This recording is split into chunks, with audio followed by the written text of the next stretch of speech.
দর্শক, রাজনৈতিক দলগুলোর দ্বন্দ্বের বেড়াজালে আটকে রয়েছে জুলাই সনদ। গত 4 মাসে রাজনৈতিক দলগুলোর সঙ্গে প্রায় 67টি বৈঠক করেছে জাতীয় ঐক্যমত্য কমিশন।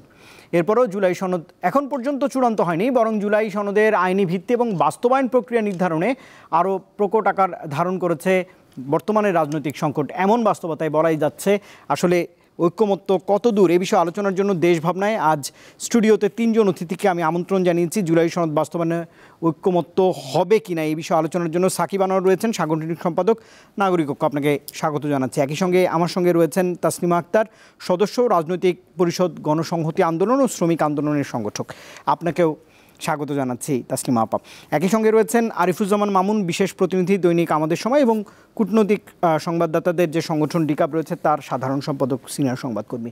আপনাকেও মামুন ভাই স্বাগত জানাচ্ছি। দেশভবনে শুরু করতে চাই তাসনিমা আপা, আপনার কাছ থেকে একটু সরাসরি জানতে চাই যে আমি শুরুতেই বললাম যে 67টি বৈঠক এখন পর্যন্ত রাজনৈতিক দলগুলোর সঙ্গে ঐক্যমত্য কমিশনের হলো, এবং আমরা দেখলাম যে 2 দিন আগে আবারও প্রজ্ঞাপন জারি করে বলা হলো যে এই ঐক্যমত্য কমিশন আরও 1 মাস তাদের মেয়াদ বাড়ানো হয়েছে, কারণ রাজনৈতিক দলগুলোর মধ্যে সম্ভবত এখন পর্যন্ত জুলাই সনদের যে মোটা দাগের যে অংশগুলো সেগুলো নিয়ে ঐক্যমত্য হয়নি। জুলাই সনদ নিয়ে তো দেশের মানুষের অনেক স্বপ্ন ছিল, গণঅভ্যুত্থানের 1 বছরও পেরিয়ে গেছে। আপনি কি দেখছেন আগামী রাজনীতিতে সংকট বাড়ছে কিনা? আমি যেটা মনে করি যে ঐক্যমত্যটা আসলে দিন শেষে আমাদের মধ্যে হতে হবে, কারণ আমরা 5ই আগস্টে যে গণঅভ্যুত্থানের মধ্য দিয়ে নতুন বাংলাদেশের স্বপ্ন দেখেছি, সেখানে একটা গণতান্ত্রিক রাষ্ট্র প্রতিষ্ঠার জন্য আমাদের নির্বাচন এবং সংবিধান সংস্কারের বিষয় অত্যন্ত গুরুত্বপূর্ণ, এবং সামনে জাতীয় নির্বাচনের একটা ক্ষণও আমরা একভাবে ধারণা করছি ফেব্রুয়ারি মাসে হবে। এবং তার আগ পর্যন্ত যে প্রক্রিয়াগুলো চলেছে সরকারের দিক থেকে এবং রাজনৈতিক দলগুলোর মধ্যে, এখানে আসলে রাজনৈতিক দলগুলোর মধ্যেও একটা ঐক্যমত্য তৈরি করার জন্যই কিন্তু এই জুলাই সনদের ভিত্তিতেই সামনে আমরা নির্বাচনের দিকে যাব, এই জায়গাটা ছিল। এবং জুলাই সনদের বিষয়টি কিন্তু ঐক্যমত্য হয়েছে আমাদের মধ্যে ইতিমধ্যে। শতাধিক বিষয়ের মধ্যে প্রায় 19টি বিষয়, সংবিধান এবং অন্যান্য যে বিষয়গুলো, সেগুলো নিয়ে যদি ঐক্যমত্য হতে পারে, তাহলে ঐক্যমত্যটার যে জুলাই সনদের বাস্তবায়ন প্রক্রিয়াটা, সেটাও আমি আশা করি যে এটা হবে। যেহেতু এখানে আমাদের রাজনৈতিক দলগুলোর ভিন্ন ভিন্ন অবস্থান আছে, কিন্তু তাদের আকাঙ্ক্ষা যদি একটা গণতান্ত্রিক রাষ্ট্র প্রতিষ্ঠার দিকে ধাবিত হয়, তাহলে আসলে আমাদেরকে এই সময়ের মধ্যেই এবং এই সময় বৃদ্ধি করাটাকেও আমি খুব অমূলক মনে করি না। এবং এই দেশের এই পরিস্থিতিতে আলোচনার ভিত্তিতে সকলের মধ্যে ঐক্যমত্য হবে, এবং সেটার ভিত্তিতেই যাতে জুলাই সনদটা হতে পারে, এবং সেই জুলাই সনদের উপরে দাঁড়িয়েই যাতে আমরা নতুন বাংলাদেশ তৈরি করা এবং সামনে যে নির্বাচন, গণতান্ত্রিক রূপান্তরের যে পথরেখা, সেখানে যাতে আমরা পদার্পণ করতে পারি, সেদিকে আমাদের যেতে হবে। আমরা ইতিমধ্যেই দেখছি যে একটু কি বলবেন মোটা দাগে আসলে এখনো অনৈক্যগুলো কোন জায়গায় রয়েছে? জুলাই সনদের বাস্তবায়ন পদ্ধতিটা কি হবে সেটা নিয়ে আসলে আমাদের এখন রাজনৈতিক দলগুলোর মধ্যে নানান রকম এক একজনের এক এক অবস্থান সেগুলো আছে। আপনি জানেন যে কেউ কেউ বলছেন যে এটা একটা সাংবিধানিক এক্সট্রাঅর্ডিনারি যে আদেশ, সেটার মধ্য দিয়ে হতে পারে, গণভোটের মধ্য দিয়ে হতে পারে, কেউ কেউ বলছেন গণপরিষদের নির্বাচনের মধ্য দিয়ে হতে পারে। এখানে যে বিএনপি তারাও যেটা বলছেন যে সনদ বাস্তবায়ন করবে সংসদ এবং প্রয়োজনে সেটার জন্য আদালতের মতামত দিতে হবে। আমরাও যেটা বলছি যে সংবিধান, যে নির্বাচনের মধ্য দিয়ে যে সংবিধান হবে, সেই সংবিধানই সংবিধান সংস্কার পরিষদের নির্বাচনের মধ্য দিয়ে যাতে জুলাই যে সনদ সেটা বাস্তবায়ন করে, এবং 106 যে অনুচ্ছেদ, সেই অনুচ্ছেদকে কিভাবে আসলে আইনি ব্যাখ্যার মধ্য দিয়ে আসলে সেই ব্যাখ্যাটা কি হবে, সেটা প্রয়োজনে আইনের ব্যাখ্যা চেয়ে আমরা সেই সহায়তা নিয়ে আমরা আসলে জুলাই সনদ বাস্তবায়নের দিকে যেতে পারি। কিন্তু এই ভিন্ন ভিন্ন অবস্থানগুলো থাকার কারণে এগুলো যত আলোচনা হচ্ছে, আমার ধারণা এই আলোচনার মধ্য দিয়ে কাছাকাছি আসার একটা আগ্রহ এবং ইচ্ছা আমাদের প্রত্যেকটা রাজনৈতিক দলেরই আছে।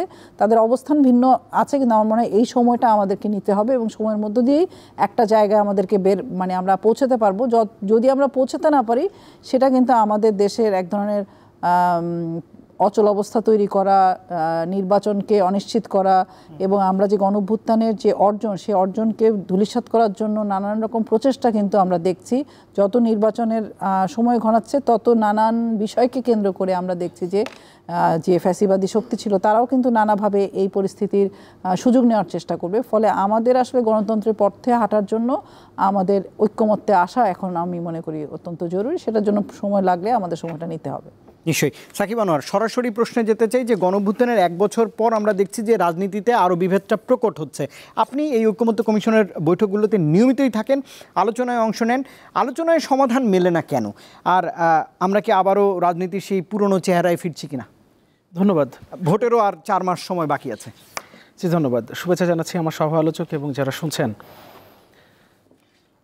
আলোচনা তো অনেক দিন থেকে চলছে। আপনি যেভাবে শুরুতে বললেন যে 67টা বৈঠক হয়েছে, ঐকমত্য কমিশন বৈঠক করেছে, দলগুলোর সাথে আলাদা করে বসেছে। এরপর আমরা সবাই একত্রিতভাবে প্রথমে 2 মাস, এরপরে আবারও বাড়ানো হলো এবং মেয়াদ তো আবারও বাড়ানো হয়েছে, সামনে আরও কতদিন বসতে হবে সেটাও আমরা এখনও ঠিক জানি না।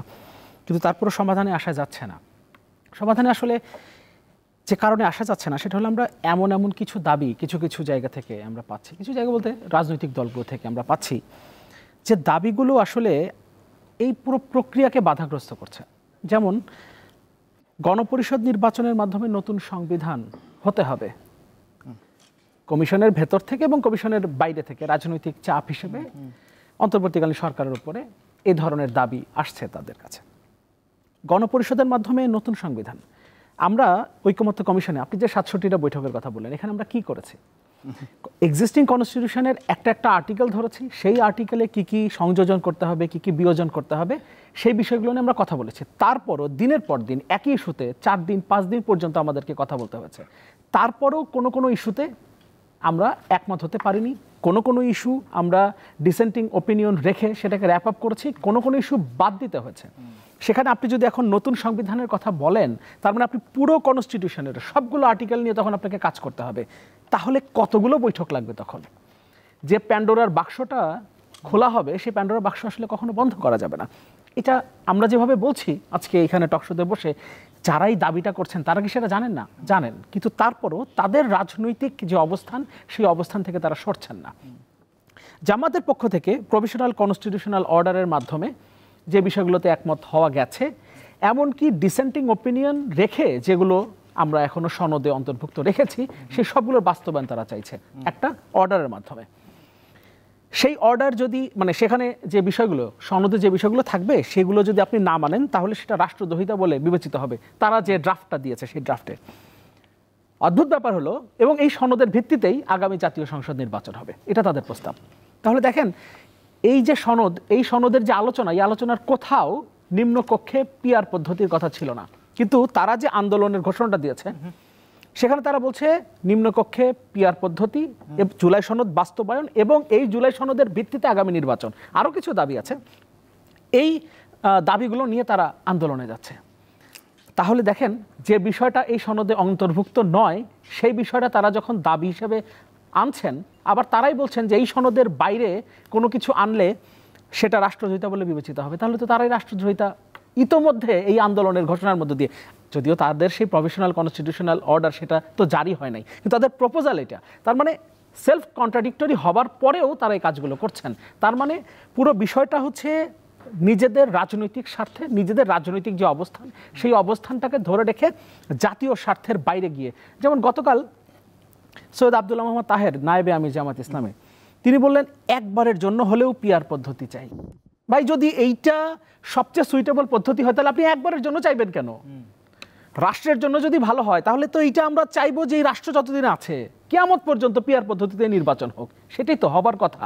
কিন্তু যখন আপনি আসলে নিজের রাজনৈতিক স্বার্থের কথা বলেন, তখন আপনি আসলে বেছে নেন যে এইবারের জন্য আমার আসলে পিআর পদ্ধতিটা আমার জন্য সুইটেবল। সামনে হবে কিনা সেটা আমি জানি না, এই কারণে আমি এইবার চাচ্ছি, একবারের জন্য হলো চাচ্ছি। ফলে বিষয়গুলো পরিষ্কার যে আসলে এটা শুধুমাত্র দলীয় সংকীর্ণতার জায়গা থেকেই সমস্যাগুলো আসলে তৈরি করা হচ্ছে। জুলাই ঘোষণাপত্রে পরিষ্কারভাবে একটা জায়গা উল্লেখ আছে, আমি একটু এই জায়গাটা একটু আপনার দৃষ্টি আকর্ষণ করি। সেখানে আপনার 27 নম্বরে বলা আছে, বাংলাদেশের জনগণ এই অভিপ্রায় ব্যক্ত করছে যে ছাত্র গণ অভ্যুত্থান 2024-এর উপযুক্ত রাষ্ট্রীয় ও সাংবিধানিক স্বীকৃতি প্রদান করা হবে এবং পরবর্তী নির্বাচনে নির্বাচিত সরকারের সংস্কারকৃত সংবিধানের তফসিলে এই ঘোষণাপত্র সন্নিবেশিত থাকবে। তার মানে জুলাই ঘোষণাপত্রে পরিষ্কারভাবে কথা বলা আছে যে পরবর্তী নির্বাচনে নির্বাচিত সরকারের সংস্কারকৃত সংবিধান, ফলে এই যে সংস্কার প্রস্তাবগুলো এসছে তার মধ্যে যেগুলো অধ্যাদেশের মাধ্যমে এখনই করা সম্ভব সেগুলো ভাই আজকেই করে ফেলেন, সমস্যা নাই তো। এমনকি শুধুমাত্র আমরা তো এখানে নির্বাচন সংস্কার কমিশন এবং আপনার নির্বাচন ব্যবস্থা সংস্কার কমিশন এবং সংবিধান সংস্কার কমিশনের প্রস্তাবগুলো নিয়ে আলোচনা করছি। আরও যে সংস্কার কমিশনের প্রস্তাবগুলো আছে যেগুলো অধ্যাদেশের মাধ্যমে বাস্তবায়ন করা সম্ভব, সেগুলো আপনি কেন বাস্তবায়ন করছেন না? সেগুলো তো এখনই বাস্তবায়নের কথা আমরা বলছি। যেগুলো অধ্যাদেশের মাধ্যমে করা সম্ভব আপনি এখনই করে ফেলেন। আর সাংবিধানিক যে বিষয়গুলো আছে সেগুলো কবে হবে সেটা অলরেডি জুলাই ঘোষণাপত্রে বলা আছে। তাহলে কি আমি জুলাই ঘোষণাপত্র অস্বীকার করছি, যেখানে প্রধান উপদেষ্টা রাজনৈতিক দলগুলোকে, প্রধান রাজনৈতিক দলের নেতাদেরকে সাথে নিয়েই জুলাই ঘোষণাপত্র জাতির সামনে উপস্থাপন করেছেন? কই তখন তো আমরা যে আমি এটা মানি না ফলে আমি এখানে থাকবো না সেই কথা তো আমরা বলিনি। তাহলে আমরা যদি জুলাই ঘোষণাপত্র মানি তাহলে এখানে পরিষ্কারভাবে পন্থা দেওয়া আছে।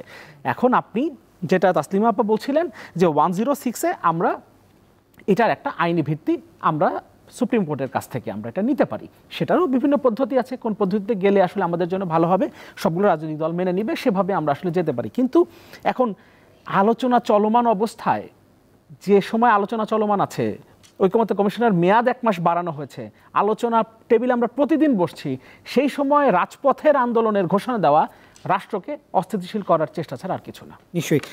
একটু আরিফুজ্জামান মামুন, আপনি কি পর্যবেক্ষণ দেবেন যে আপনি কি মনে করেন বড় রাজনৈতিক দলগুলোর মতো, অর্থাৎ আমি বিএনপি এবং জামাতের কথাই বলতে চাই, যে এই দলগুলো তো ঐকমত্য কমিশনে তাদের মতামত পেশ করেছে, তারা বিভিন্ন দাবি দেওয়া, যেমনটাই সাকিব আনোয়ার বলছিলেন যে বড় ধরনের অনৈক্য দেখা যাচ্ছে, তাহলে কি রাজপথেই ফয়সলা হবে কিনা আগামী 4 মাসে বাংলাদেশের ভাগ্যের? আপনাকে ধন্যবাদ এবং আপনার মাধ্যমে দীপ্ত টিভির সকল দর্শকদেরকে আমি ধন্যবাদ জানাচ্ছি। দেখেন, রাজনীতিতে মত এবং দ্বিমত এটা হচ্ছে রাজনীতির বিউটি। রাজনৈতিক দলগুলোর ভিতরে কোনো বিষয়ে ঐক্যমত্য হবে, কোনো বিষয়ে মতনৈক্য হবে, এটাই হচ্ছে সমস্যা। দেখেন, 5ই জুলাই আন্দোলনকে কেন্দ্র করে আমাদের সমস্ত রাজনৈতিক দলগুলোর ভিতরে কিন্তু একদম বিরল একটা ঐক্য সৃষ্টি হয়েছিল, ডান বাম ইসলামী অনেক সব দলগুলোর ভিতরে। এখন আমরা এসে দেখছি যে অনেকগুলো ইস্যুতে সেই রাজনৈতিক দলগুলোর ভিতরে এক ধরনের বিভেদ বা মতৈক্য দেখা যাচ্ছে। না, একটু যুক্ত করি যে এমন কোনো দাবি কি করা হচ্ছে যেটি 4 মাসে পূরণ করা যাবে না, অর্থাৎ যে ডেডলাইন রয়েছে নির্বাচনের সেটিকে বাধাগ্রস্ত করবার চেষ্টাও রয়েছে? ঐক্যমত্য কমিশনের যে বিষয়গুলোতে ঐক্যমত্য হয়েছে, যে বিষয়গুলোতে, সেই বিষয়গুলোও যদি আপনি বাস্তবায়ন করতে যান তাও একটা দীর্ঘ সময়ের প্রয়োজন। আমার কারণ হচ্ছে, আমি আপনাকে বলি, কারণ এখানে অনেকগুলো বিষয়ে ঐক্যমত্য হয়েছে, অনেকগুলো রাজনৈতিক দল নোট অফ ডিসেন্ট দিয়েছে, সবগুলো মিলে দেখেন ঐক্যমত্যর বিষয়গুলো নিয়ে কিন্তু এখন দ্বন্দ্ব নাই। দ্বন্দ্বটা হচ্ছে এই যেগুলোতে হবে সেটার জুলাই সনদ বাস্তবায়ন প্রক্রিয়া নিয়ে। কারণ হচ্ছে কিছু রাজনৈতিক দল এটার আইনি ভিত্তি দিতে চাচ্ছে, কিছু সাংবিধানিক এতে অন্তর্ভুক্ত করতে চাচ্ছে, কিন্তু অন্যতম একটু বৃহৎ দল বিএনপির পক্ষ থেকে বলা হচ্ছে যে যদি সাংবিধানে এটা অন্তর্ভুক্ত করা হয়, পরবর্তীতে যখন রাজনৈতিক দল ক্ষমতায় আসবে তখন এটি সুপ্রিম কোর্টে বা আইন বিভাগে এটা চ্যালেঞ্জের মুখে পড়তে পারে। তো বিএনপি চাই এটা একটা সব রাজনৈতিক দলগুলোর মধ্যে একটা অঙ্গীকারনামা থাকবে, যে জুলাই সনদ বাস্তবায়ন করবে, একটা অঙ্গীকারের মতো থাকবে।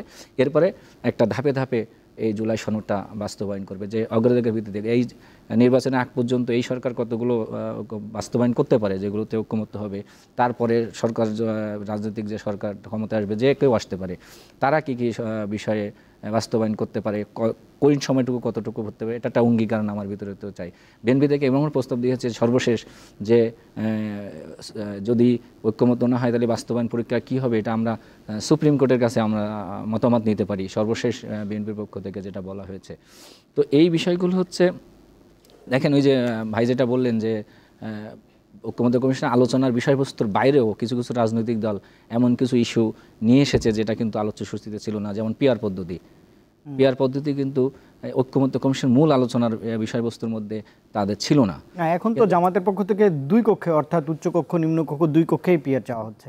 দেখেন, একটা পদ্ধতি আপনি যখন কোনো ইন্ট্রোডিউস করবেন সেটার কিন্তু একটা পূর্ব প্রস্তুতি দরকার লাগে, এবং একটি অনির্বাচিত সরকার একটা পুরো নির্বাচন ব্যবস্থাটাকেই পরিবর্তন করার মতো ম্যান্ডেট এই বর্তমান অন্তর্দেশে আছে কিনা এটাও ভেবে দেখতে হবে।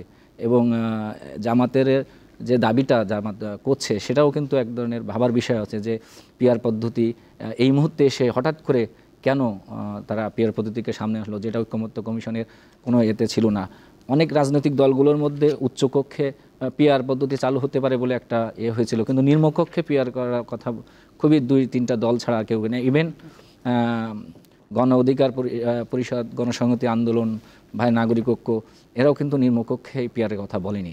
এটা পিয়ারের কথাটা এসেছে 2-3টা দলের পক্ষ থেকে, এবং আমার মনে হয় এটার পিছনে নিশ্চয়ই তাদের রাজনৈতিক কৌশল আছে, এবং বিএনপির পক্ষ থেকে অলরেডি বলা হয়েছে যে পিয়ার পদ্ধতির পক্ষে বা জামাত আন্দোলনে যাচ্ছে। বিএনপিও ঠিক নির্বাচনের একটা আবহাওয়া তৈরি করার জন্য বিএনপিও তার শান্তিপূর্ণ কর্মসূচি দিবে, এরকমই আমরা জানি। না, কিন্তু আরিফুজ্জামান মামুন, এতে করে কি সাংঘর্ষিক রাজনীতির দিকে আমরা যাচ্ছি কিনা? সাংঘর্ষিক রাজনীতির দিকে আমরা যাচ্ছি, কিন্তু আমি যেটা বিশ্বাস করি রাজনীতির, শোনেন, গণতন্ত্রের একটা সবচেয়ে বড় বিষয় জানেন, আলোচনা। হ্যাঁ, আমি মনে করি যে ঐক্যমত্য কমিশনের মেয়াদ 1 মাস বাড়ানো হয়েছে। আপনি যেটা বললেন যে উনিও বিশ্বাস করেন, আমিও বিশ্বাস করি, যত দলগুলোর মধ্যে ঐক্যমত্য থাকুক না কেন, আমরা জুলাইয়ের যে চেতনাকে ধারণ করে এই রাজনৈতিক দলগুলো শেষ মুহূর্তে একটা ঐক্যমত্যে আসবে এবং একটা সুন্দর সমাধান হবে, এবং দেশ রাজনৈতিক যে নির্বাচন ফেব্রুয়ারিতে ঘোষিত যে সময়সীমার মধ্যেই নির্বাচনের দিকে আরও সুন্দরভাবে দেশ যাবে, এটা আমি বিশ্বাস করি। তাছাড়া আক্তার, আপনার কাছে একটু ফিরতে চাই। আজ প্রধান উপদেষ্টা বলেছেন যে ফেব্রুয়ারিতে তো নির্বাচন হবে, এটা তিনি বলছেন। আজ তিনি একটু ভিন্ন মত পোষণ করে বলেছেন যে দেখা যাচ্ছে যে এই নির্বাচনকে পেছানোর এক ধরনের পায়তারা রয়েছে। প্রধান উপদেষ্টা আজকে ইউরোপীয় ইউনিয়নের সম্ভবত একটা প্রতিনিধি দলের সঙ্গে কথা বলেছেন, তখন তিনি এই মত ব্যক্ত করেছেন। একই সঙ্গে বড় রাজনৈতিক দলগুলো, যেমন বিএনপির পক্ষ থেকেও বলা হয় যে নির্বাচন পেছানোর একটা পায়তারা রয়েছে। আবার অন্য যে রাজনৈতিক দলগুলো আছে তারা বলছে এই নির্বাচন পেছানোর পেছনের কারিগর বিএনপি নিজেই। কেমন হয়ে গেল না এই কথাগুলো? নির্বাচন নিয়ে তো আসলে রাজনৈতিক দলগুলোর মধ্যে প্রতিযোগিতা থাকে। সেই প্রতিযোগিতাটা একটা গণতান্ত্রিক পদ্ধতির মধ্যে হওয়া, একটা সুস্থ প্রতিযোগিতা হওয়া, সেটাই আমরা আসলে আকাঙ্ক্ষা করেছিলাম। এবং গণঅভ্যুত্থান পরবর্তী সময়ে আমাদের মধ্যে যেটা ভাই বললেন যে আসলে আমাদের মধ্যে যে একটা ঐক্য, একটা সহমর্মিতা ছিল, দেখা গেছে যে সেটা ক্ষমতার প্রশ্নকে কেন্দ্র করে বা নির্বাচনকে কেন্দ্র করে নানান রকম ভিন্নতা আমাদের মধ্যে দেখা যাচ্ছে। এবং এই সুযোগটা কিন্তু, যেটা আমি আগেও বলেছি, গণঅভ্যুত্থানের যারা বিরোধী শক্তি তারা কিন্তু বারবারই এই ধরনের একটা অস্থিতিশীল পরিস্থিতি যদি দেশে তৈরি হয় সেটার নানান সুযোগ নেওয়ার চেষ্টা করবে, এবং সেই চেষ্টাটা থাকবে। তো এখানে আসলে আমার কাছে যেটা মনে হয় যে বাংলাদেশের পরিস্থিতি এখন যে কোনো সাধারণ পরিস্থিতির মধ্যে আমরা আছি তা না। ফলে নির্বাচন পেছানোর চেষ্টাটা অনেক সময় আমার কাছে মনে হয়েছে যারা আসলে এই গণঅভ্যুত্থানের পক্ষের শক্তি হিসাবে যাদেরকে আমরা চিনি, তাদের কেউ নির্বাচন পেছানোর কথা বলেছেন, হয়তো তাদের নিজেদের মাঠ প্রস্তুত করা বা নির্বাচনের কৌশল হিসাবে। কিন্তু দিন শেষে সেটা আসলে আমাদের দেশের জন্য খুব ভালো কিছু বয়ে আনবে না, সেটা আমরা ইতিমধ্যেই নানান পরিস্থিতির মধ্যে দিয়ে আমার মনে হয় আমরা দেখতে পাচ্ছি। ফলে এখানে আসলে আমার মনে হয় বিষয়গুলো আমাদের প্রত্যেকটা রাজনৈতিক দলেরই বিচার করা উচিত। কারণ আপনি ধরেন এই যে আমরা ঐক্যমত্য কমিশন নিয়ে আলাপ করছি, সেখানে আমরা দেখতে পাচ্ছি যে নতুন নতুন অনেক আলোচনা আসছে, যেটা নিয়ে দুজনে আলোচনা করলেন যে পিয়ার পদ্ধতি, জামাত এখন গণভোটের কথা বলছে, উচ্চকক্ষ নিম্নকক্ষ উভয় কক্ষ পিয়ারের কথা বলছেন। এবং আমরা নেপালের দিকে যদি তাকাই, সেখানে কিন্তু 13 বছরে 9 বার সরকার পরিবর্তন হয়েছে। ফলে আমাদের দেশের মতো একটা যেখানে গণতন্ত্রেরই প্রতিষ্ঠা ঠিক মতো হয় নাই, সেইখানে আসলে এই রকম দাবিগুলো সামনে নিয়ে আসলে আমরা এখনই সেটা চর্চা করার সুযোগ পাবো না। এবং মাঠে অনেক কিছুই ফয়সালা হয়, এতে কোনো সন্দেহ নাই। কিন্তু এখনকার সময় আমরা দেখি যে মাঠে ফয়সালার নামে এক ধরনের মব তৈরি করা, এক ধরনের অস্থিরতা তৈরি করা, সেটা আমাদের কারোরই কাঙ্ক্ষিত না। ফলে এখানে আমরা সংস্কারের কথা, যেমন বিচার সংস্কার এবং নির্বাচন, এই সরকারের যে রোডম্যাপ, সেই রোডম্যাপের মধ্যে সংস্কারের অনেকগুলো ধরন আছে। কিছু আছে সাধারণ সংস্কার, কিছু আছে মৌলিক সংস্কার, সংবিধান প্রশ্নে যে সংস্কার, সেগুলো খুবই গুরুত্বপূর্ণ। তো সেই বিষয়গুলো নিয়ে আমাদের আলোচনা চলছে। কিন্তু রাজনৈতিক কৌশল হিসাবে বা নির্বাচনের কৌশল হিসাবে আমরা যারা মানে গণ অভ্যুত্থানের পক্ষে বলে দাবি করি, তারা যদি অপরের যাত্রা ভঙ্গ করা বা একটা ডিলেইং ট্যাকটিক্স, দেরি করে আমি আমার মাঠ গোছালাম, আরেকজনকে ব্যস্ত রাখলাম, এরকম নানা কায়দা করতে থাকি, সেটা কিন্তু আমাদের কারোর জন্যই খুব ভালো কিছু হবে বলে আমার কাছে মনে হয় না। সাকিব আনোয়ার, আপনার কাছে আসতে চাই, সরকার কি হার্ডলাইনে যাচ্ছে কিনা? 4 মাস সময় বাকি রয়েছে, যদি ঐক্যমত না হয় সেক্ষেত্রে আপনি তো এই বৈঠকগুলো বা একদমই সরকারের যারা অংশীজন তাদের সঙ্গে নিয়মিত আপনার কথা হচ্ছে, সরকারের আসলে এই মুহূর্তে সরকারের এন্ডে কি করণীয় রয়েছে বলে আপনি মনে করেন? সরকার তো হার্ডলাইনে কখনোই যায় নাই। এই সরকার শুরু থেকে এখন পর্যন্ত কোনো ব্যাপারে হার্ডলাইনে যায়নি। অনেক ক্ষেত্রে তো যাওয়া উচিত ছিল, বিশেষ করে যেমন ধরেন আইন শৃঙ্খলা রক্ষার ক্ষেত্রে। কিন্তু এই সরকার হার্ডলাইনে যায় নাই এবং সামনে যাবে বলে মনে হয় না। এবং যে বিষয়গুলোতে এখন মতানৈক্য দেখা দিয়েছে এই বিষয়গুলো সমাধানের ক্ষেত্রে তারা সামনের দিনে যদি একমত হওয়া না যায় তাহলে হার্ডলাইনে যাবে কিনা সেটা আসলে এখনই মানে বলার সময় আসেনি। আপনি প্রধান উপদেষ্টা একটা বৈঠকের কথা বলছিলেন ইউরোপীয় ইউনিয়নের সাথে। ইউরোপীয় ইউনিয়নের সাথে গতকাল জামাত ইসলামী প্রতিনিধি দল কথা বলেছে। সেখানে জামাত ইসলামের নায়েবে কিন্তু বিএনপিও কথা বলেছে সৈয়দ আব্দুল্লাহ মোহাম্মদ তাহের, সৈয়দ আব্দুল্লাহ মোহাম্মদ তাহের তিনি বলেছেন যে 31টি রাজনৈতিক দল যারা ঐকমত্য কমিশনে পার্টিসিপেট করছে তাদের মধ্যে 26টি দল পিআর পদ্ধতির নির্বাচন চায়। সঠিক কথা বলেছেন, কিন্তু তিনি একটা শব্দ উল্লেখ করেন নাই, ইসলামী না উচ্চকক্ষে একই। আবার কিছুদিন আগে একটা জরিপ করেছিল সুজন শোষণের জন্য নাগরিক, সেখানেও 71% জনগণ উচ্চকক্ষে পিআর পদ্ধতির নির্বাচন চায়। এই জরিপটা যখন সামনে আসলো একইভাবে আমরা দেখলাম জামাত ইসলামের পক্ষ থেকে বারবার বলা হচ্ছে, এমনকি গতকাল তো জামাত ইসলামের সেক্রেটারি জেনারেল মিয়া গোলাম পরোয়ারও বলেছেন যে বিভিন্ন জরিপে দেখা যাচ্ছে 70%-এর বেশি মানুষ পিআর পদ্ধতির নির্বাচন চায়। ওই একইভাবে উচ্চকক্ষ শব্দটাকে বাদ রেখে শুধুমাত্র পিআর পদ্ধতির নির্বাচন চাই, এই বিষয়টাকে সামনে নিয়ে আসা হয়েছে। ইউরোপীয় ইউনিয়নের সাথে আলোচনায়ও তারা এই কথাগুলো বলেছে, অথচ যে দলগুলোকে তারা রেফার করছে 31টা দলের মধ্যে 26টা দলের কথা বলছে, তো ওই দলগুলোর মধ্যে তো আমিও একটা দলের প্রতিনিধিত্ব করি। তার মানে ওই 26টা দলের মধ্যে ওই ব্র্যাকেটের মধ্যে আমাকে ফেলা হয়েছে, কিন্তু আমি কখনোই আমার দলের পক্ষ থেকে আমরা কখনোই নিম্নকক্ষে পিআরের কথা বলি নাই। ফলে এই যে বিষয়গুলোকে নানাভাবে উপস্থাপন করা হচ্ছে এর মধ্য দিয়ে আসলে সংকটটা ঘনীভূত হচ্ছে। আমি আগের দফায় যখন কথা বলছিলাম তখনও আমি বলেছি যে এগুলো আসলে পুরোপুরি নিজেদের দলীয় স্বার্থে যেভাবে আসলে আমি বিষয়গুলো উপস্থাপন করলে আমার জন্য সুবিধা হয় সেই জায়গায়। সনদের আলোচনায় যদি আসি, কোনো সনদ তো আপনার নোট অফ ডিসেন্ট রেখে হতে পারে না। তার মানে আপনি যখন সনদ করবেন তখন ঠিক যে বিষয়গুলোতে একমত হওয়া গেছে সেই বিষয়গুলোকে আপনি উল্লেখ করবেন। কারণ আপনি যদি গণভোটে যান তখন আপনি আলাদা আলাদা প্রত্যেকটা বিষয়ের জন্য তো গণভোট করতে পারবেন না, যে এই ব্যাপারে জনগণ হ্যাঁ ভোট বা না ভোট কি দেবে সেটা তো তারা বলতে পারবে না। তার মানে হচ্ছে আপনি পুরো সনদটাকে একসাথে করবেন যেখানে কোনো নোট অফ ডিসেন্ট নাই, ওই বিষয়গুলোকে উল্লেখ করবেন। তারপর আপনি যদি গণভোটেও যান তখন আপনি বলবেন, জনগণের সামনে উপস্থাপন করবেন যে এই ব্যাপারে আপনার মতামত কি, এটা বাস্তবায়ন হওয়ার দরকার কি দরকার না, এইভাবে যাবেন। তো তার মানে সনদটা হবে উইদাউট নোট অফ ডিসেন্ট। হ্যাঁ, অ্যানেক্সারে আপনি নোট অফ ডিসেন্টের বিষয়গুলো, যে এই যে কমিশনটা বাংলাদেশে গঠিত হয়েছিল এই বছরে, সেই কমিশন এই বিষয়গুলো নিয়ে আলোচনা করেছিল, তার মধ্যে এই বিষয়গুলোতে একমত হওয়া গেছে, ওগুলো সনদ, বাকিগুলো অ্যানেক্সার হিসেবে আপনি রেখে দিবেন যে এগুলো আলোচনা এসেছিল, এই দল এখানে নোট অফ ডিসেন্ট দিয়েছে এই ইস্যুতে। এভাবে আপনি সনদটা করতে পারেন।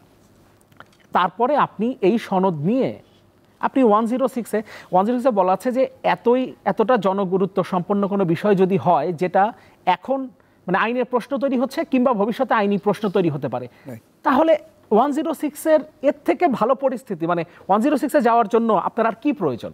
এখন আমরা যে জায়গায় এসে দাঁড়িয়েছি, যে আপনি বলছেন আইনগত ভিত্তি, ভবিষ্যতে যদি আইনি প্রশ্ন ওঠে, তার মানে 106-এ তো পরিষ্কারভাবে সেই কারণে, মানে 106 আমরা কনস্টিটিউশনে রেখেছি এই ধরনের পরিস্থিতিগুলোর জন্য, তাই তো?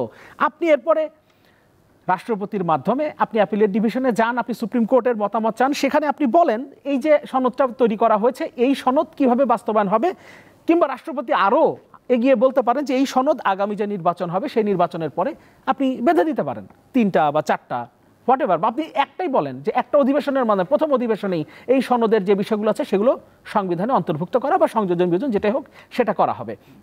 এটা হচ্ছে রাষ্ট্রপতি এই ব্যাপারে মতামত চাইতে পারে। তখন আপনার সুপ্রিম কোর্টের পক্ষ থেকে আপনার একটা সুপারিশ আসতে পারে যে সামনে পার্লামেন্টে তাহলে 2টো এখতিয়ার থাকলো, শুরুতে ওনারা হয়তো আরও সুনির্দিষ্ট করে বলে দিতে পারে যে এতগুলো অধিবেশনের মাধ্যমে এই বিষয়গুলো সনদে যুক্ত হবে এবং একই সাথে এই পার্লামেন্ট জেনারেল অ্যাসেম্বলি অর্থাৎ নিয়মিত আইনসভা হিসেবে কাজ করবে। বাস, আপনার তো আর কোনো ঝামেলায় যাওয়ার দরকার নাই, আপনি খুব সহজেই কিন্তু সমাধান করতে পারেন। কিন্তু ওই যে আমার রাজনৈতিক স্বার্থ, আমার দলীয় যে স্বার্থ, সেই বিষয়গুলোকে আমরা যখন সামনে নিয়ে আসছি তখনই আসলে এই জটিলতাগুলো তৈরি হচ্ছে। আর বিষয়টা তো আলটিমেটলি রাষ্ট্র ক্ষমতার, এবং রাষ্ট্র ক্ষমতা বিষয়টাই আসলে এমন, যারা রাষ্ট্রই চায়নি তারাও সেই রাষ্ট্রের ক্ষমতায় যেতে চায়। আরিফুজ্জামান মোমিন, আপনার কাছে আসতে চাই, আমি কোট করছি, মাননীয় প্রধান উপদেষ্টার প্রেস সচিব বলেছেন পৃথিবীর কোনো শক্তি নেই যে এই নির্বাচন ঠেকাতে পারে, অর্থাৎ ফেব্রুয়ারিকেই তিনি বলেছেন যে ফেব্রুয়ারিতেই নির্বাচন হবে, প্রথমার্ধেই হবে।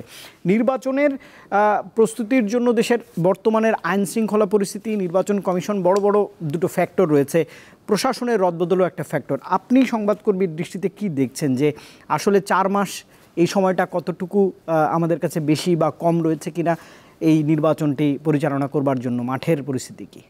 আপনাকে ধন্যবাদ। মাঠের দেখেন আইন শৃঙ্খলা পরিস্থিতির কিছুটা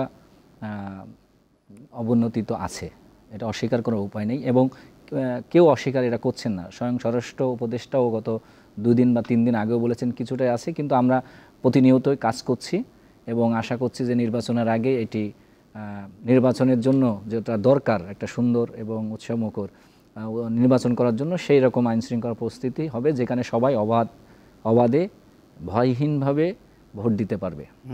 আজকের কিন্তু প্রধান উপদেষ্টা নিজেও বলেছেন ফেব্রুয়ারিতেই অবাধ উৎসবমুখর এবং সুষ্ঠু নির্বাচন অনুষ্ঠিত হবে, যেটা বলছিলেন যে ইউরোপীয় ইউনিয়নের একটি আইন প্রণেতাদের একটি দল যখন দেখা করেছিলেন। তো আমি সেই নিউজটা করে আমি এখানে আসছি। তো ফেব্রুয়ারিতে নির্বাচন করার ব্যাপারে বর্তমান সরকার একদম পরিষ্কার, তাদের অবস্থান পরিষ্কার এবং তারা সহানুভূতিশীল এবং এটা তারা অনুষ্ঠিত করবে। এবং একদিনও প্রধান উপদেষ্টার বক্তব্য হচ্ছে একদিনও বেশি ওনারা থাকবেন না। সুতরাং আমরা ধরেই নিতে পারি যে ফেব্রুয়ারিতেই ইলেকশন হবে। এবং উনি যেটা বলছিলেন যে আমাদের সাকিব ভাই যেটা বলছিলেন যে এই বিষয়টা যে পিআর পদ্ধতি, যে রাজনৈতিক যে আপনি বলছিলেন যে ঘোলা করার একটা চেষ্টা জামাতে ইসলামী পক্ষ থেকে যে আন্দোলনে যাওয়ার যে এটা হয়েছে, এখন আন্দোলনে যদি যান আপনি তখন তো আবারও এক ধরনের অস্থিরতা পরিস্থিতির সৃষ্টি হতে পারে। আপনি কী নিয়ে আন্দোলন করছেন সেটিও কিন্তু দেশের মানুষ বিবেচনা করবে, কারণ আপনি একটা পিআর পদ্ধতি নিয়ে আলোচনা করছেন। পিআর পদ্ধতিটা কি? পিআর পদ্ধতিটা হচ্ছে সংখ্যালঘু প্রতিনিধিত্ব। আপনি দেখেন আপনি যেটা বলছিলেন নেপালে 2008 সালে নেপাল রাষ্ট্রতন্ত্র থেকে গণতন্ত্রের পথে করেছে। আপনি জানেন নেপালে কিন্তু পিআর পদ্ধতি চালু, আংশিকভাবে পিআর পদ্ধতি চালু, অর্থাৎ তাদের 300 সংসদীয় আসনের 150 আসন হচ্ছে পিআর পদ্ধতিতে হয় আর 150 আসনে সরাসরি নির্বাচন হয়। আপনি জানেন গত 18 সাল থেকে আজকের 25 সাল এই 17 বছরে 13 বার সেখানে ক্ষমতার বদল হয়েছে। এবং সবচেয়ে মজার ঘটনা হচ্ছে এর মধ্যে 9 বারই হয়েছে এই পিআর পদ্ধতি। কিভাবে? আপনি দেখেন পিআর পদ্ধতিতে কোনো দলই সংখ্যাগরিষ্ঠ না পাওয়ার কারণে অনেকগুলো দল মিলে একটা সরকার গঠন করে নেপালে। তখন কি হয়? আজকে সকালে আপনি বললেন যে আমি তোমার উপর থেকে সমর্থন প্রত্যাহার করে নিলাম, তাহলে কিন্তু সরকার নাই। তা আপনি বাংলাদেশে পিআর পদ্ধতিতে যদি হয়, আপনি দেখেন কোনো দল যদি 1% ভোট পায় সে কিন্তু পিআর পদ্ধতির কারণে 3টা আসন পাবে।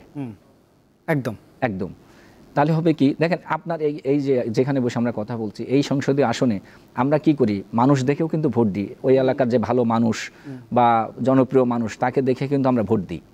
তো আমরা এই পিআর পদ্ধতিতে ভোট হলে কি হবে?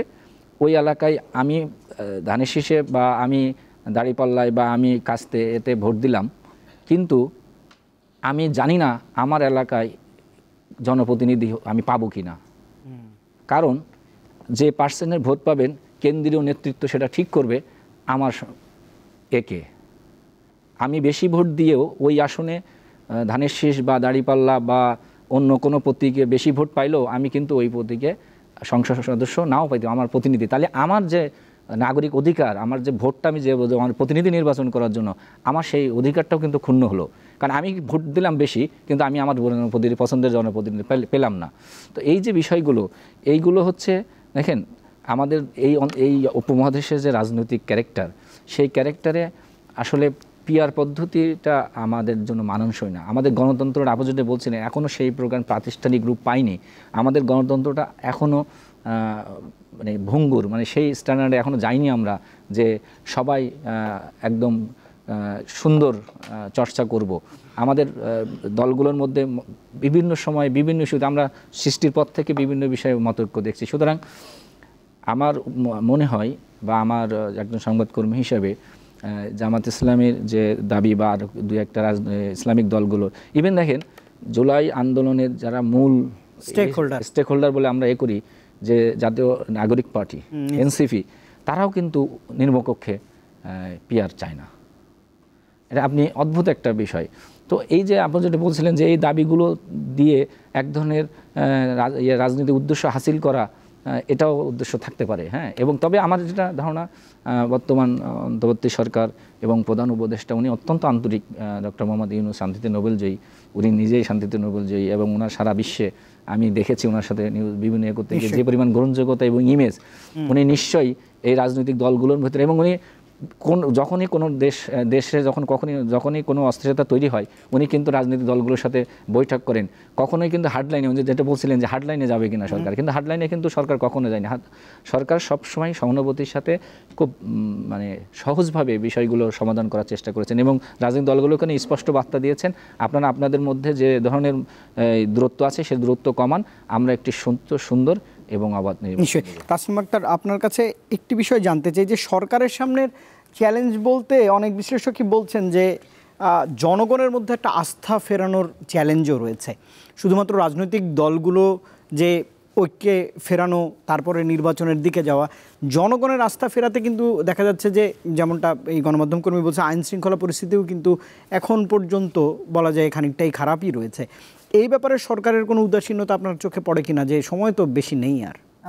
আমার কাছে যেটা মনে হয় যে আসলে এটা খুবই গুরুত্বপূর্ণ, বর্তমানে আসলে সরকারের ভূমিকাটাও খুব গুরুত্বপূর্ণ। রাজনৈতিক দলগুলোর পাশাপাশি অন্তর্বর্তীকালীন সরকার যখন গঠন করা হয়, জনগণের একটা ভরসার কেন্দ্রেই কিন্তু আমাদের প্রফেসর মোহাম্মদ ইউনূস উনাকে রেখেই কিন্তু সবাই বাংলাদেশটাকে নতুনভাবে গড়ার একটা পথে হাঁটছিলেন। কিন্তু আমরা তখন থেকে বারবার আমরা আশা করেছিলাম যে সরকারের আন্তরিকতা এবং দায়িত্বশীলতাই আমাদের মধ্যে একটা ঐক্যের ভিত্তি তৈরি করবে, যে ঐক্য আমাদেরকে বাংলাদেশকে সকল অংশীজনকে নিয়ে গড়ে তোলার ক্ষেত্রে একটা বড় ভূমিকা রাখবে।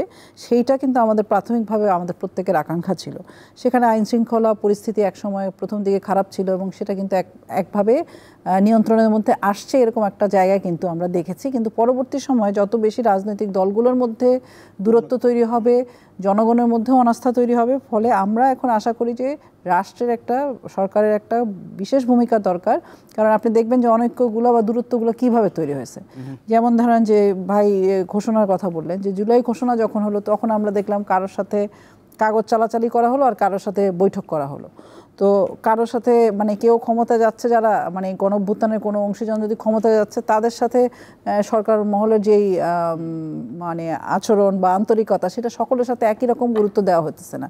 তাহলে প্রত্যেকটা রাজনৈতিক দলকে যদি ঐক্যের জায়গায় সরকারের তরফ থেকে না হয়, তাহলে কিন্তু এইটা একটা দূরত্ব তৈরি করার ফলে এই মুহূর্তে এসে যখন আমরা আসলে বুঝতে পারছি যে আমাদের অনৈক্যটা আমাদের বিপদের কারণ হতে পারে, সেই জায়গায় আমি মনে করি যে সরকারের একটা বিশেষ ভূমিকা আছে। আরও একটা জিনিস আপনি দেখবেন যে ঘোষণার সময় আমরা দেখেছি এবং বিভিন্ন বৈঠকের সময় দেখেছি, সরকারের এই যে কখনো সরকারের ভূমিকাটা পক্ষপাতপূর্ণ হচ্ছে কিনা, এটা কিন্তু এখন প্রশ্নের মধ্যে আসতেছে। যখন ঐক্যমত কমিশন করা হলো, যে ঐক্যমত কমিশন হচ্ছে রাজনৈতিক দলগুলোর মধ্য থেকে জুলাই সনদ তৈরি করবে, সেইখানে আমরা যেটা দেখলাম যে এখানে প্রথমত 5টি কমিশনকে বাদ দিয়ে বাকি কমিশনগুলোকে নিয়ে ঐক্যমত্য কমিশন করা হলো। যে 5টি কমিশনের মধ্যে খুব গুরুত্বপূর্ণ 2টি কমিশন ছিল, একটি হচ্ছে নারী কমিশন, শ্রম কমিশন, অন্যান্য কমিশন যেগুলো ছিল তাদেরকে যুক্তই করা হয়নি। তাহলে এখানেও কিন্তু আপনি মানে এক ধরনের দূরত্ব তৈরি করছেন। তাহলে এই কমিশনগুলো কেন গঠন করা হলো? এবং আমরা দেখি যে বাংলাদেশে 51% বেশি নারী, সেই নারীদের কিন্তু কোনো অংশগ্রহণই ঐক্যমত কমিশনের যে সদস্য, আপনি প্রধান উপদেষ্টা থেকে শুরু করে গঠনই করা হলো মানে ঐক্যমত কমিশন বিভিন্ন কমিশনের প্রধানদেরকে নিয়ে, কিন্তু প্রত্যেকটা কমিশনে কিন্তু নারী ছিল। কিন্তু আপনি বৈষম্যহীন সমাজ তৈরির আহ্বান আমরা করছি, অন্তর্ভুক্তিমূলক করছি, কিন্তু সেখানে নারী নাই।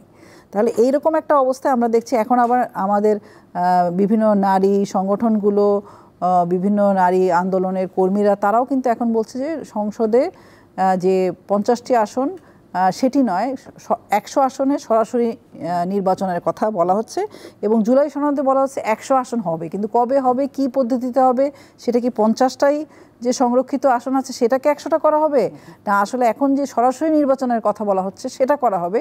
সেই জিনিসগুলোও কিন্তু এই দলের মধ্যেও আমরা দেখেছি, দলগুলোর মধ্যে ভিন্নমত থাকতেই পারে। যেগুলো ভিন্নমত থাকবে সেগুলো তারা ইশতেহার এবং নির্বাচনের মধ্য দিয়ে জনগণের কাছে যাবে। কিন্তু যেই প্রক্রিয়ায় দূরত্বতা তৈরি হয়েছে, আপনি দেখেন কমিশনগুলোর মধ্যে বেশ কিছু কমিশন এখানে ঐক্যমত কমিশনেই নাই, তাহলে তাদের সাথে আপনি দূরত্ব তৈরি করলেন। আপনি জুলাই ঘোষণা করলেন, সেখানে সবার অংশগ্রহণ নিয়ে সবার একটা না মধ্যে একই রকম আন্তরিকতা হয়তো দেখা গেল না এবং বিভিন্ন বৈঠকের ক্ষেত্রেও এই দূরত্বগুলো হয়তো তৈরি হয়েছে। আমার মনে হয় যে বা কাকে আপনি কিভাবে দেখছেন, রাষ্ট্র কাকে কিভাবে দেখছে, সেগুলোও কিন্তু খুব গুরুত্বপূর্ণ। ফলে আমার কাছে মনে হয় যে এটা আমরা নানান অভিজ্ঞতার মধ্যে দিয়ে গেছি এই গত 1 বছরেরও বেশি সময় ধরে। এখন যে সময় আছে, এখন বোধহয় খুব বেশি পরীক্ষা নিরীক্ষা করার সময় না। আমাদের আসলে একটা গণতান্ত্রিক রূপান্তরের দিকে যাতে আমরা হাঁটতে পারি, সে কারণে অন্তর্বর্তীকালীন সরকারের যে প্রধান এবং সকল উপদেষ্টার একটা বিশেষ ভূমিকা আমার মনে হয় যে এখানে আইন শৃঙ্খলা বাহিনী সহ রাজনৈতিক দলগুলোর মধ্যে পারস্পরিক সহমর্মিতা, আন্তরিকতা বা ঐক্যের ভিত্তি তৈরি করার জন্য এটা আমি মনে করি প্রধান উপদেষ্টা সহ সকলেরই এটা মনোযোগে নেওয়া খুবই জরুরি। নিশ্চয়ই। সাকিব আনোয়ার, একটু অন্য প্রসঙ্গে যেতে চাই। নির্বাচন যেহেতু পরিচালনা করবে নির্বাচন কমিশন, আপনাদের দলের পক্ষ থেকে সেই কমিশনের কাছে গিয়ে নিশ্চয়ই আপনারা দাবি দেওয়া বা কীভাবে আপনাদের মতামত জানতে চেয়েছি কিনা সেটাও একটু বলবেন। সামাজিক যোগাযোগ মাধ্যমের ব্যবহার, এতে গুজব ছড়ানো হচ্ছে, মব রয়েছে, আইনশৃঙ্খলা পরিস্থিতি যেহেতু খারাপ, একই সঙ্গে নির্বাচন কমিশনের উপর ভোটারের একটা আস্থা ফেরানোর বিষয় আছে, কারণ বিগত দিনে 1.5 দশকে যে নির্বাচন হয়েছে দেশে, সেটি তো মানুষের মধ্যে একটা আস্থাহীনতা ছিল। তো নির্বাচন কমিশন আসলে এই 4 মাসে কতটা গুছিয়ে একটা জাতীয় সংসদ নির্বাচনের জন্য প্রস্তুত বলে মনে করছেন? আসলে নির্বাচন কমিশন কিন্তু নির্বাচন করে না। নির্বাচন কমিশন ব্যালট ছাপায়, নির্বাচনের দিন তারিখ ঘোষণা করে, এর মানে শৃঙ্খলা বহির্ভূত কোনো কিছু হলো কিনা সেই ব্যাপারে তারা কিছু সিদ্ধান্ত নেয়। কিন্তু আসলে নির্বাচনটা করে কিন্তু প্রশাসন এবং রাজনৈতিক দলগুলো। আমাদের যেটা প্রত্যাশা, দলগতভাবে যদি আমাদের প্রত্যাশার কথা বলেন, তাহলে আমরা চাই যে ক্ষমতার দাপট মুক্ত একটা নির্বাচন হোক, যেটা আমরা এই 15.5 বছরে, শেখ হাসিনার 15.5 বছরে আমরা এই ধরনের কোনো নির্বাচন আসলে দেখি নাই। ফলে আমাদের প্রথম প্রত্যাশা হচ্ছে ক্ষমতার দাপট মুক্ত নির্বাচন হোক, যেখানে সাধারণ মানুষ নির্বিঘ্নে এবং কোনো ধরনের অনিশ্চয়তা ছাড়া তারা ভোটটা প্রয়োগ করতে পারে। এখনকার পরিস্থিতি কি আসলে সেটা আছে যদি প্রশ্ন করেন, তাহলে বলবো এখন আসলে সেই পরিস্থিতিটা নাই। তবে যে সময়টা আছে, অন্তর্বর্তীকালীন সরকার যদি চায় তাহলে এই ধরনের একটা পরিস্থিতি তৈরি করা, অবাধ, সুষ্ঠু, নিরপেক্ষ, এবং যেটা বলছিলাম যে একটা নিশ্চিন্তে আমি যাব, আমার ভোট প্রয়োগ করবো এবং আমি চলে আসব, সেটা আসলে নিশ্চিত করা সম্ভব এখনও যদি আসলে সরকার চায়। ফলে সেটা নিয়ে আসলে খুব বেশি দুশ্চিন্তা আমাদের আছে এমনটা মনে করি না। এবং এখন পর্যন্ত সরকারের রোল, হ্যাঁ কিছু কিছু বিষয় যেটা তাসলিম বাবা বলছিলেন, কিছু কিছু জায়গায় সরকারের মনে হয়েছে যে কিছুটা হয়তো বা তারা কাউকে কাউকে কিছুটা কাছের মনে করেন, কাউকে হয়তো দূরের মনে করেন, এমনটা হতে পারে কিছু কিছু ক্ষেত্রে। তবে যতই আমরা নির্বাচনের দিকে এগিয়ে যাচ্ছি, এটা একটা ভালো দিক যে সরকার ততই আসলে নিরপেক্ষতার পরিচয় তারা দেবার চেষ্টা করছেন। এটা যদি তারা ধরে রাখেন এবং এই জায়গাতে যদি তারা স্টিক করেন, সেই ক্ষেত্রে আমরা হয়তো একটা ভালো নির্বাচন পেতে পারি।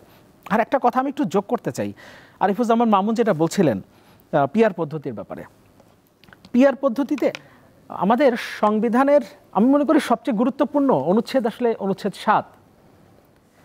রাষ্ট্রের সকল ক্ষমতার মালিক জনগণ, জনগণের ক্ষমতা তো আর্টিকেল 7ই দিয়েছে। এবং এই ক্ষমতাটা সে কিভাবে প্রয়োগ করবে? আমি চাইলেই তো আমি এই রাষ্ট্রের একটা বিষয়ে আমি আমার ক্ষমতা প্রয়োগ করতে পারবো না। রাষ্ট্রের জনগণ আমি তো প্রয়োগ করতে পারবো না। কীভাবে প্রয়োগ করব? জনপ্রতিনিধি নির্বাচনের মধ্য দিয়ে। আমার প্রতিনিধি আমার হয়ে আইনসভায় তিনি কথা বলবেন এবং তার মধ্য দিয়ে আসলে আমার ক্ষমতা প্রয়োগ হবে, তাই তো? মামুন ভাই যেটা বলছিলেন যে আমি আমার কনস্টিটিউন্সিতে একজনকে 2 লাখ ভোট, আমার কনস্টিটিউন্সির জনগণ 2 লাখ ভোট দিল, তার যিনি প্রতিদ্বন্দ্বী তিনি পেয়েছেন 10,000। কিন্তু পার্লামেন্টে ওই 10,000 ভোট যিনি পেয়েছেন তিনি যেতে পারেন, 2 লাখ যিনি ভোট পেয়েছেন তিনি যাবেন না, কারণ জনগণের সাথে আসলে আলটিমেটলি জনপ্রতিনিধিদের কোনো সম্পর্কই থাকবে না। আপনাকে সম্পর্ক মেনটেন করতে হবে আপনার দলীয় হাইকমান্ডের সাথে, আরও স্পেসিফিকভাবে বলতে গেলে আপনার দলীয় প্রধানের সাথে। আপনার দলীয় প্রধান যদি যে তালিকাটা হবে 300 জনের, ওই তালিকায় আপনাকে যদি উপরে রাখে, আপনার দল যদি 10% ভোট পায় তাহলে আপনি 30টা আসন পাবেন।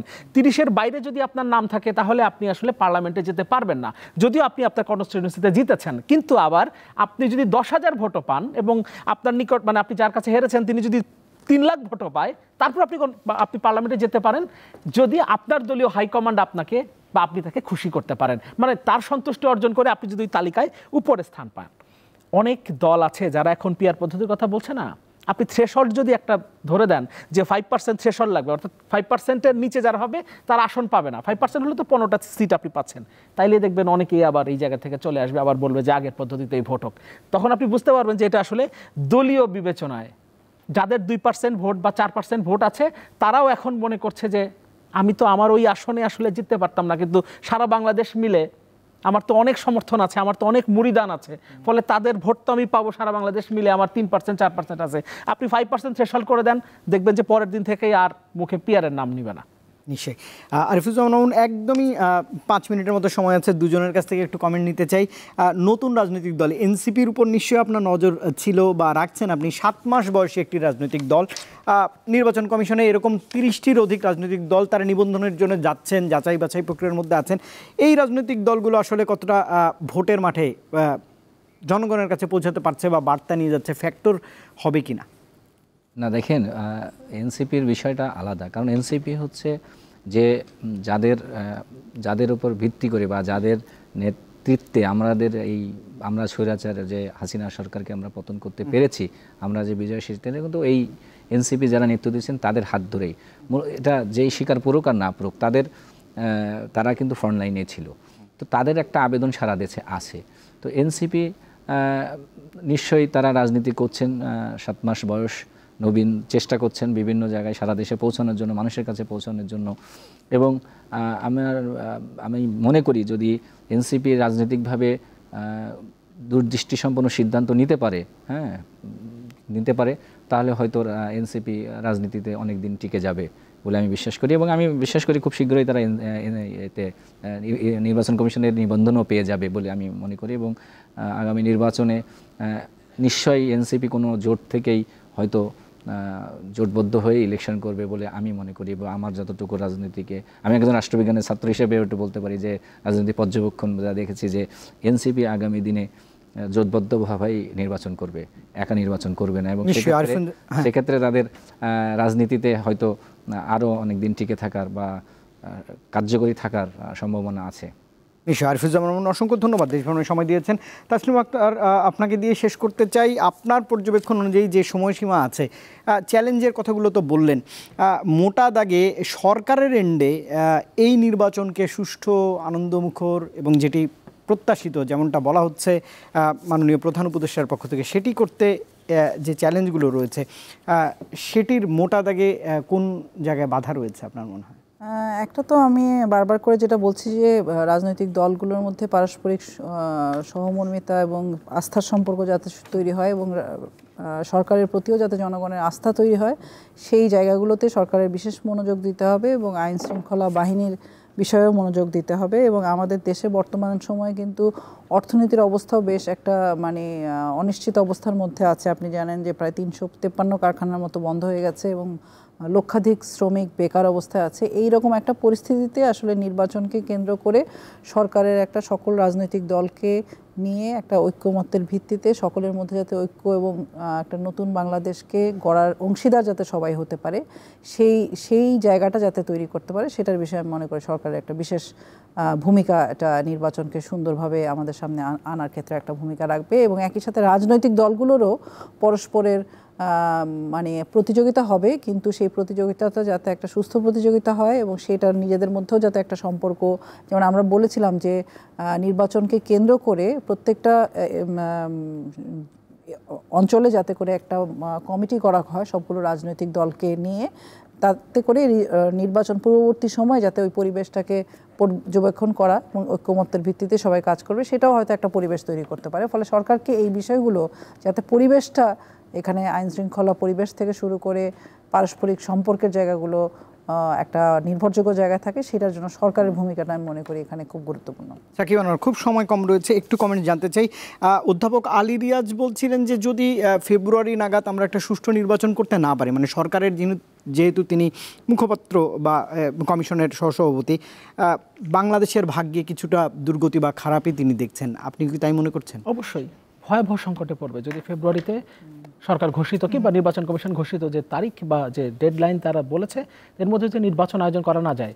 কেন আয়োজন করা যাবে না? যদি এই সংকটগুলো ঘনীভূত থাকে, যদি ঐক্যমতে পৌঁছানো না যায়, যদি রাজনৈতিক দলের মধ্যে বিভাজন থাকে, তার মানে পরিস্থিতি তো অলরেডি উত্তপ্ত। এই পরিস্থিতিতে যদি নির্বাচন পিছিয়ে যায়, নির্বাচন পিছিয়ে যাওয়ার কারণ একটাই, এবং যদি এই কারণে নির্বাচন পিছিয়ে যায় সেক্ষেত্রে দেশে একটা ভয়াবহ সংকট, আমি 1 মিনিট বলতে পারি, অস্থিতিশীল এবং অচল পরিস্থিতিও তৈরি হতে পারে। এবং যারা গণঅভ্যুত্থানের বিরোধী শক্তি তারাও আসলে আমাদের মধ্যে এই অনৈক্য তৈরি করার ক্ষেত্রে নানাভাবে ভূমিকা রাখবে। ফলে আমার মনে হয় যে নির্বাচন যত দ্রুত যে সময় আছে সেই সময়ের মধ্যে না করতে পারলে অর্থনীতি একটা বিপদের মধ্যে পড়বে, আমাদের রাজনৈতিক পরিস্থিতিও আমরা একটা বিপদের মধ্যে। তিনি একদমই কোট করেছিলেন যে গৃহযুদ্ধের দিকেও যেতে পারে বাংলাদেশ। অবশ্যই, কারণ হচ্ছে আমি বলি যদি নির্বাচন না হয় কোনো একটি গোষ্ঠীর বা এর আন্দোলন বা রাজনৈতিক অস্থিরতা তৈরি করার জন্যই তো হবে না।